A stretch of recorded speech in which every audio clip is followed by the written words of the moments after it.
Hello, one and all, and welcome to episode 256 of Love at First Scent with me, Persolaise. Thanks very much for tuning in, whether you're watching live or you're watching the recording. First comment goes to Otis, who says, I've been so eager to find a reliable review for this scent. Finally, I will get one. Well, I will do my very best. But I have to say, I am more intrigued by the second comment from Yoshi saying, Happy Yorkshire Pudding Day. Oh, you've just explained it's Yorkshire Pudding Day because it's Sunday, right? So is every Sunday Yorkshire Pudding Day? Okay, at least you've explained that one. For the benefit of those of you watching live, I always have to do this. A little bit of a busy couple of hours ahead, because the plan, and fingers crossed it will work, the plan is that we're going to do three back-to-back live videos, each one featuring a different single new or newish release, and then at the top of the hour, so at 4 p.m. UK time, I would be very grateful if you switched over to Instagram with me, because I am going to be interviewed by Joseph Colborne on his Instagram channel as part of his Effluvium series of podcasts. But even if you don't follow him, I think if you follow me, you should get the notification that I'm going live. Anyway, if you're watching the recording, none of this is going to mean anything to you, but it doesn't matter how to get that out of the way. The focus for this particular episode is the latest release from Penhaligons. I just need to do one more thing and go over on the tablet and make sure that everything is coming through fine. This is the latest addition to their portrait series, and as you can see here, it is called The World According to Arthur. I have had a sneak preview of this one, so even though this particular box is sealed, I have had a sniff. Shall we do the honors first? This is for those of you who enjoy the sound effects.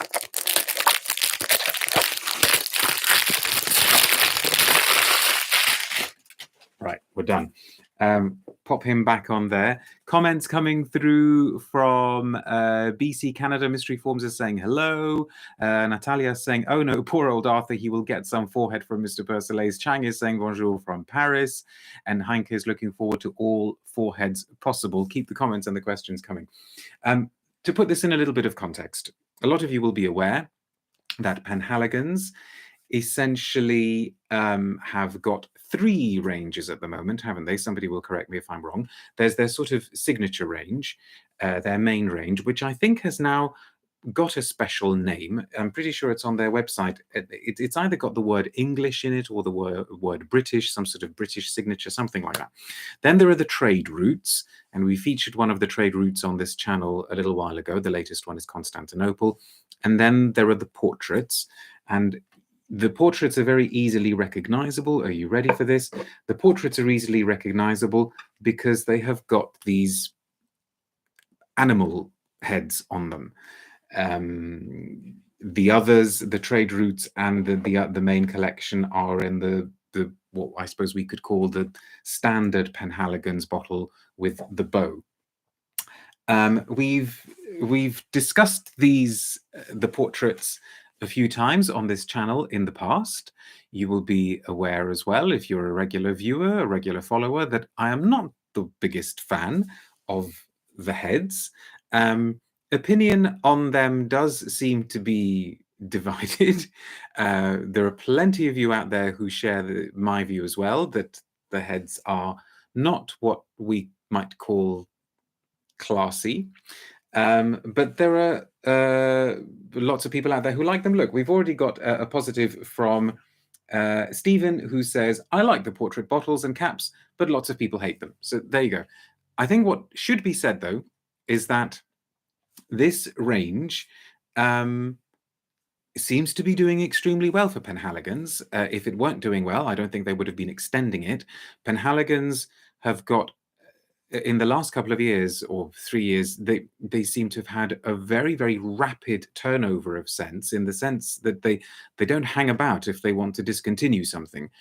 I did have one amongst the portraits that I particularly liked. It was Roaring Radcliffe. I've still got my bottle somewhere, the one with the lion's head, a sort of sweet honeyed tobacco scent. But I found out the other day that it's been discontinued. And I thought, okay, well, wasn't even aware. And there's also a lot of confusion about the discontinuations, because somebody contacted me recently, appalled and aghast that Bluebell, as in the classic Penhaligon's Bluebell scent, is being discontinued. But I was able to reassure them that actually it's not being discontinued, according to the latest information that I've had from the brand. So lots and lots of changes, lots of things happening with the brand. Proto Society says one of those bears my name and it's not flattering. Never mind. Now, this one I have smelled, but I had a very, very quick smell, a sniff, at the Penhaligon's boutique on Regent Street in London a couple of weeks ago, something like that.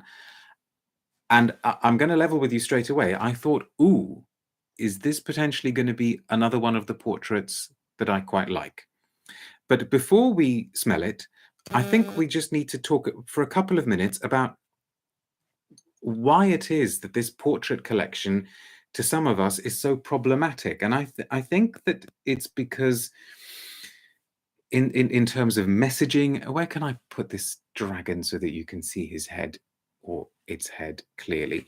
In terms of the messaging, to me, it just doesn't seem very, very streamlined or clear. And I was having this discussion with a Penhaligon's rep the other day because take the Roaring Radcliffe one, okay? So that was called, I forget whether there was a tag before the word Roaring Radcliffe or whether he was just called Roaring Radcliffe.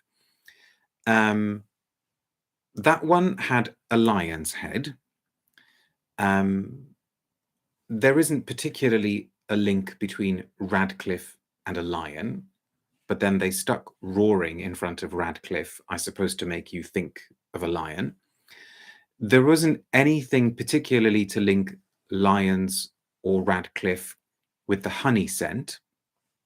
And I think that's one of my issues with this range, is that there are lots of different pieces of the story, and I'm not entirely convinced that they come to a cohesive whole. So they're all based around this fictional family, and lots and lots of stories of intrigue between the various family members have been dreamt up. I think that the patriarch is Lord George, and his bottle is a stag. So, okay, you can sort of see that may make sense because he's the patriarch of the family.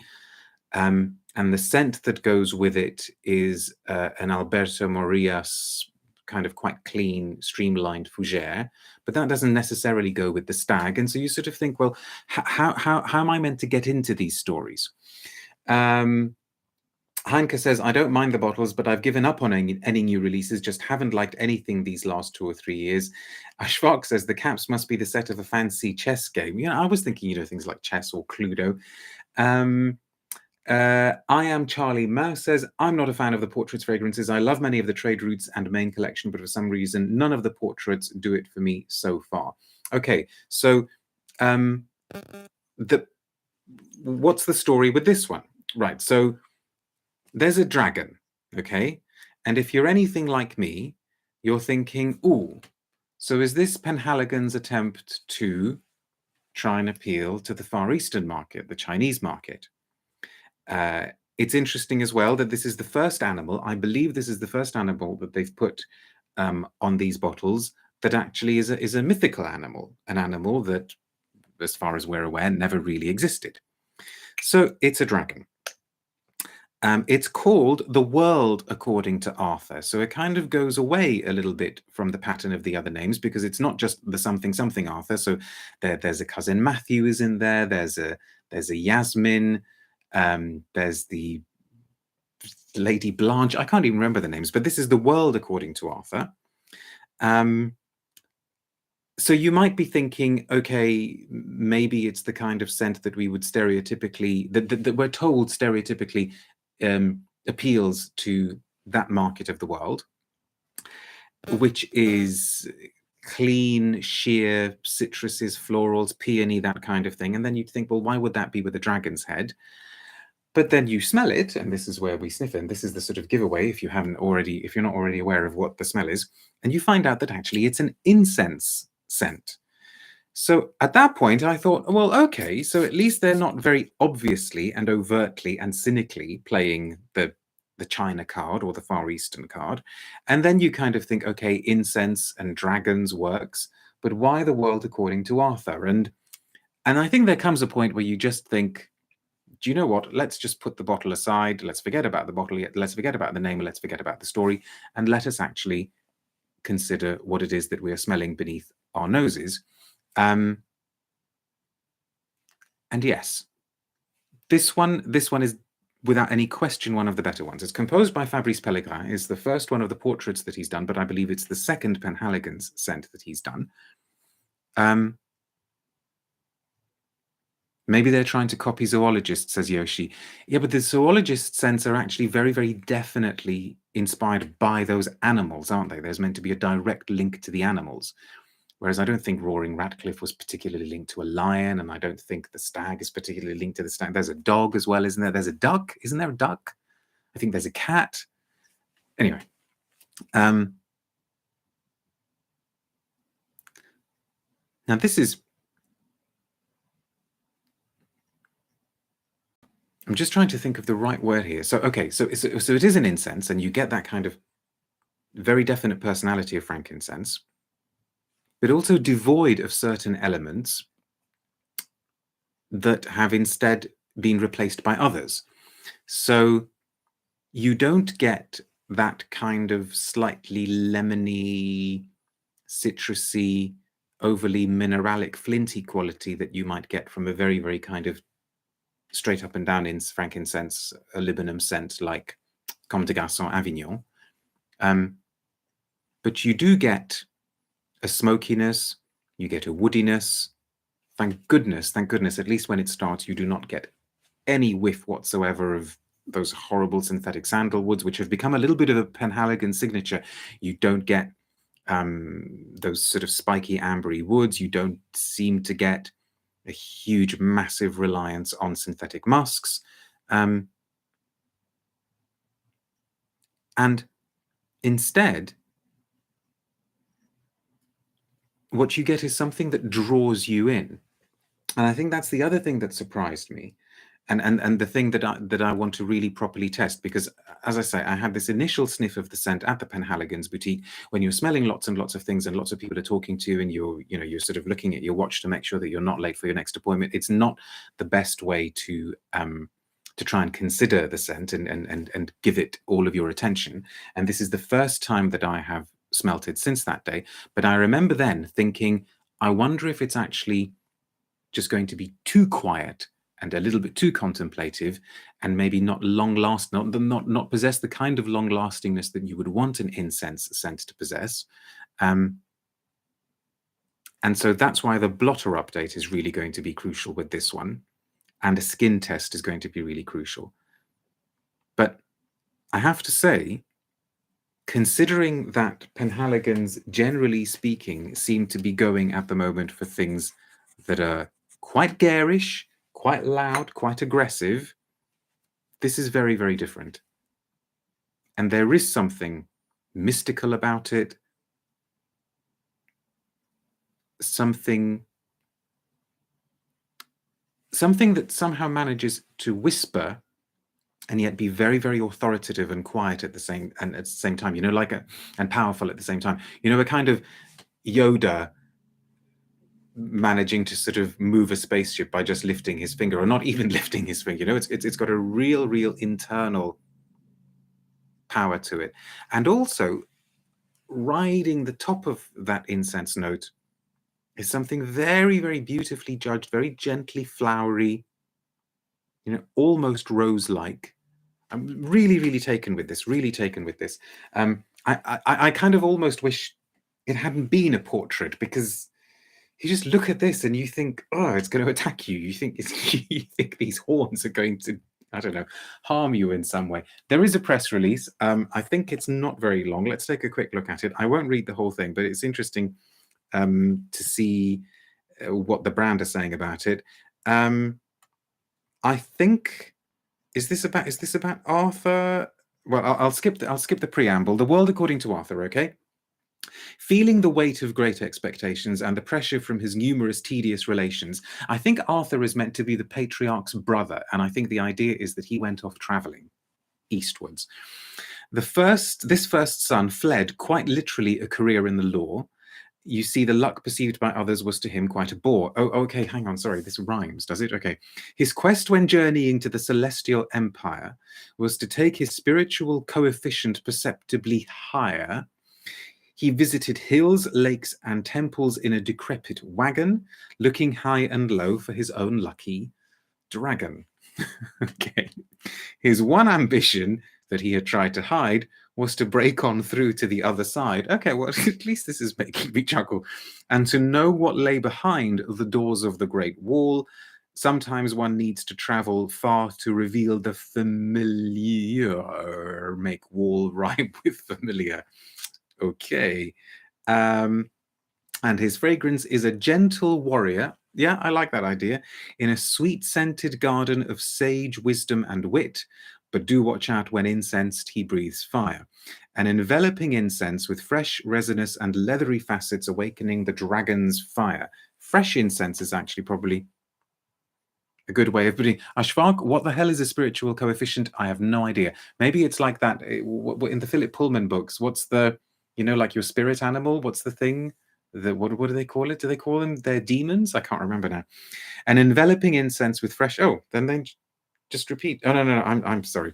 I'm repeating myself. All facets of incense are magnified using 3 complementary olfactive territories: fresh, resinous, and leathery. Vanilla infusion, umbrette seeds, and tonka bean underline the sensuality of the fragrance, amplifying its balsamic signature. And the notes are incense, vanilla, and grapefruit. Actually, there is definitely something vanillic in the base, but not overplayed at all. Umbrette seeds and clary sage, and then tonka bean, incense, and frankincense. That's interesting. I wonder what they mean by incense and frankincense. So, like I said, the test here will be how long this lasts, how it develops. I will definitely wear it on skin before I write about it over on the blog. But for now, absolutely the first portrait for a long time that I would say you need to check out. So that's it for this one. The video's taken a little bit too long. I'm racing against the clock because at the top of the hour I need to head over to Instagram to be interviewed, but we will be back in a few minutes for those of you watching live with a new release from Guerlain. See you in a bit.